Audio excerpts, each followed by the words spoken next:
അപ്പോൾ അരി അരയ്ക്കാതെയുള്ള നമ്മുടെ ഇഡ്ഡലി ബാറ്റർ തയ്യാറാക്കുന്നതിന് ആദ്യം ഒരു പാത്രം എടുക്കുക. പിന്നെ നിങ്ങൾ ഏത് അളവ് ഗ്ലാസ് ആണെങ്കിൽ ഗ്ലാസ്, അല്ലെങ്കിൽ മെഷറിംഗ് കപ്പാണെങ്കിൽ അത് ഉപയോഗിച്ച് ഏതാണോ അളന്നെടുക്കാനായിട്ട് ഉദ്ദേശിക്കുന്നത് അങ്ങനെ ഒരു ഗ്ലാസ് എടുക്കുക. 2:1 എന്നുള്ള റേഷ്യോയിലാണ് എടുക്കേണ്ടത് ഇഡ്ഡലിക്ക് ഇരിക്കുമ്പം. ദോശയ്ക്ക് അരയ്ക്കുന്നതെങ്കിൽ ഒരു അല്പം, ഒരു ടേബിൾ സ്പൂണും കൂടെ എക്സ്ട്രാ നമ്മൾ ഉഴുന്നെടുക്കേണ്ടതാണ്. അപ്പോൾ ഇപ്പം ഞാൻ ഈ ഗ്ലാസ്സിന് 2 ഗ്ലാസ് അരിപ്പൊടി എടുക്കട്ടെ. അപ്പോൾ അരിപ്പൊടി എടുക്കുമ്പോഴത്തേക്കും ഇതുപോലെ ഗ്ലാസ് ഇങ്ങനെ വടിച്ചു വേണം എടുക്കാനായിട്ട്. കുമിച്ചെടുക്കുമ്പോൾ നമ്മുടെ അളവ് അത്ര കറക്റ്റായിട്ട് വരത്തില്ല, അതുകൊണ്ട് എപ്പോഴും വടിച്ചെടുക്കുക. അങ്ങനെ 2 ഗ്ലാസ് അരിപ്പൊടി. ഞാനിവിടെ 2 ഗ്ലാസ് അരിപ്പൊടി എടുത്തിട്ടുണ്ട്. ഇനി ഉഴുന്ന് എടുക്കുമ്പോഴും അതേപോലെ തന്നെ വടിച്ച് 1 ഗ്ലാസ് ഉഴുന്ന്, ഇതിൻ്റെ കൂടെ ഒരു ടീസ്പൂൺ, ഹാഫ് ടീസ്പൂൺ ഉലുവായും കൂടെ കുതിർക്കാനായിട്ട് 1 മണിക്കൂർ കുതിർത്താൽ മതിയായിരിക്കും. ഉഴുന്ന് കുതിർക്കാനായിട്ട് 1 മണിക്കൂറിൻ്റെ ആവശ്യമേ ഉള്ളൂ. അങ്ങനെ ഞാൻ 1 മണിക്കൂർ മുമ്പ് 1 ഗ്ലാസ് ഉഴുന്നും ഒരു ടീസ്പൂൺ ഉലുവായും കൂടെ കുതിർക്കാനിട്ടിരുന്നതാണിത്. ഇതിപ്പോൾ നന്നായിട്ട് കുതിർന്ന് വന്നിട്ടുണ്ട്. പിന്നെ കുതിർക്കാൻ എടുക്കുമ്പോൾ നിങ്ങൾ ശ്രദ്ധിക്കുക, ആദ്യം തന്നെ കഴുകിയതിന് ശേഷം മാത്രം കുതിർത്ത് ഇടാനായിട്ട് ശ്രമിക്കുക. അപ്പോൾ ഇനി നമുക്ക് ഈ 2 ഗ്ലാസ് അരിപ്പൊടി നന്നായിട്ടൊന്ന് കുഴച്ചെടുക്കാം. അപ്പോൾ ഞാനിത് അല്പാൽപ്പമായിട്ട് വെള്ളം ചേർത്ത് നമുക്ക് നന്നായിട്ട്, ആദ്യമേ ഒരുപാട് വെള്ളം കോരി ഒഴിക്കരുത്, ഉഴുന്നരച്ച ആ വെള്ളം വരാനുള്ളതാണ്. അപ്പോൾ അത് പ്രത്യേകം ശ്രദ്ധിക്കുക. ആദ്യമേ ഒരുപാട് വെള്ളം ചേർത്ത് എടുക്കരുത്. പിന്നെ നമുക്ക് ബാറ്റർ ഫെർമെൻ്റ് ആയതിന് ശേഷം വേണമെങ്കിൽ നമുക്ക് രാവിലെ ആണെങ്കിലും നമുക്ക് വെള്ളം ചേർക്കാം. അപ്പോൾ ആദ്യമേ ഒരുപാട് വെള്ളം ചേർക്കരുത്. ഇതൊന്ന് കുഴച്ച് നമ്മുടെ കൈകൊണ്ട് തന്നെ കുഴച്ചെടുക്കട്ടെ. അപ്പോൾ ഞാൻ ഈ മാവ് കുഴച്ചെടുക്കട്ടെ. ഇപ്പം ഞാനിവിടെ മാവ് നന്നായിട്ട് കുഴച്ചെടുത്തിട്ടുണ്ട്. അതായത് ഒരുപാട് വെള്ളത്തിലല്ല കുഴച്ചിരിക്കുന്നത്.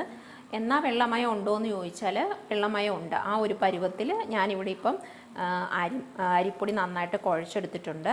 ഇനി നമ്മൾ ചെയ്യേണ്ടത് എന്താണെന്ന് വെച്ചാൽ ഉഴുന്ന് അരച്ചുകൊണ്ട് വരാം. അപ്പോൾ ഉഴുന്ന് അരയ്ക്കുമ്പം പ്രത്യേകം ശ്രദ്ധിക്കുക, ഉഴുന്ന് എപ്പോഴും അല്പം തണുപ്പുള്ള വെള്ളത്തിൽ അരയ്ക്കുന്നതായിരിക്കും നല്ലത്.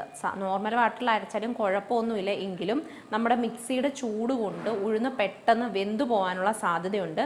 അതുകൊണ്ട് ഉഴുന്ന് ദോശയ്ക്കായാലും ഇഡ്ഡലിക്കായാലും ഉഴുന്ന് അരയ്ക്കുമ്പോൾ നമ്മളെപ്പോഴും അല്പം തണുത്ത വെള്ളം ഉപയോഗിച്ച് അരയ്ക്കാനായിട്ട് ശ്രമിക്കുക. അപ്പോൾ ഞാനിപ്പം ഇനി ഈ ഉഴുന്ന് അരച്ചെടുത്തുകൊണ്ട് വരാം, എന്നിട്ട് കാണിക്കാം.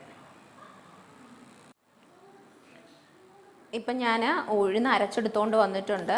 തണുത്ത വെള്ളം ഉപയോഗിച്ചാണ് അരച്ചെടുത്തിരിക്കുന്നത്. ഇനി നമുക്ക് ഇത് ഈ എന്ന് വെച്ചാൽ നമ്മൾ കുഴച്ച് വെച്ച ആ മാവിലേക്ക്, അതായത് അരിപ്പൊടി കുഴച്ച മാവിലേക്ക് നമുക്ക് ചേർത്ത് കൊടുക്കാം.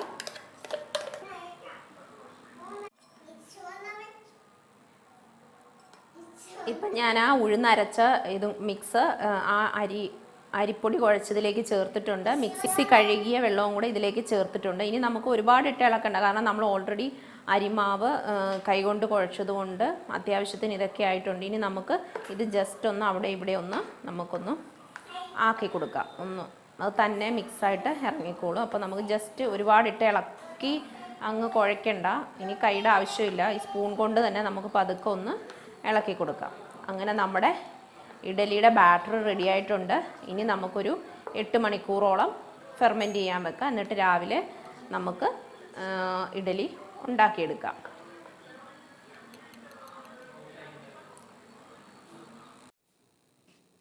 ഇപ്പോൾ ഏകദേശം ഒരു 8-9 മണിക്കൂർ കഴിഞ്ഞിട്ടുണ്ട്. നമുക്ക് നമ്മുടെ ഈ ഫെർമെൻറ്റ് ചെയ്യാൻ വെച്ച മാവൊന്ന് തുറന്ന് നോക്കാം. അത്യാവശ്യം നന്നായിട്ട് പൊങ്ങി വന്നിട്ടുണ്ട്, ഫെർമെൻ്റ് ആയിട്ടുണ്ട്. ഇനി നമുക്ക് ആവശ്യത്തിന്, ഇനി ഇതിൻ്റെ അകത്ത് വെള്ളം ചേർക്കേണ്ട ആവശ്യമില്ല, കാരണം ഇത് അത്യാവശ്യം നന്നായിട്ട് ഉണ്ട്. നന്നായിട്ട് മിക്സ് ചെയ്യുക. ആവശ്യത്തിന് ഉപ്പ് ചേർത്ത് കൊടുക്കുക. ഞാനിപ്പോൾ ഒരു 1/2 ടീസ്പൂൺ ഉപ്പ് ചേർത്ത് കൊടുത്തിട്ടുണ്ട്. ഇനി നമുക്ക് നന്നായിട്ടൊന്ന് മിക്സ് ചെയ്തെടുക്കാം.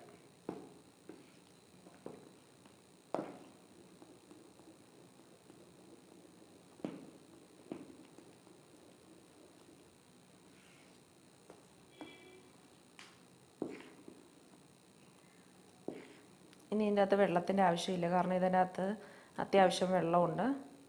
അങ്ങനെ നമ്മുടെ ഇഡലി ബാറ്റർ റെഡി ആയിട്ടുണ്ട്. ഇനി നമുക്ക് ഇഡലി ചുട്ടിട്ട് നോക്കാം.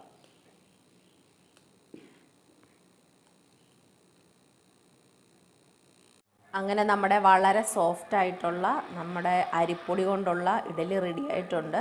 ഇത് ഞാനൊന്ന് നിങ്ങളെ സൂം ചെയ്ത് കാണിക്കാം. വളരെ സോഫ്റ്റാണ്. ഇനി ഇതൊന്നും കണ്ട നല്ല പഞ്ഞി പോലെയുള്ള ഇഡലിയാണ്. അപ്പോൾ ബാച്ചിലേഴ്സിനൊക്കെ ജോലിക്ക് പോകുന്നവർക്കൊക്കെ വളരെ പെട്ടെന്ന് അരി അരയ്ക്കാതെ 1 മണിക്കൂർ ഉഴുന്ന് മാത്രം കുതിർത്തിട്ടുണ്ടാക്കാവുന്ന വളരെ എളുപ്പത്തിലുള്ള ഒരു ഇഡലി ബാറ്റർ കൊണ്ടുള്ള ഒരു ഇഡലിയാണ് നിങ്ങളിപ്പം കണ്ടത്. അപ്പോൾ എല്ലാവർക്കും ഇഷ്ടപ്പെട്ടെന്ന് വിചാരിക്കുന്നു. എല്ലാവരും ട്രൈ ചെയ്ത് നോക്കുക. ഇഷ്ടപ്പെട്ടെങ്കിൽ ഷെയർ ചെയ്യാനും ലൈക്ക് ചെയ്യാനും മറക്കരുത്. നിങ്ങൾ എൻ്റെ ചാനൽ ആദ്യമായിട്ടാണ് കാണുന്നതെങ്കിൽ സബ്സ്ക്രൈബ് ചെയ്യാനും മറക്കരുത്. അപ്പോൾ വീണ്ടും മറ്റൊരു റെസിപ്പിയിലൂടെ വീണ്ടും കാണാം.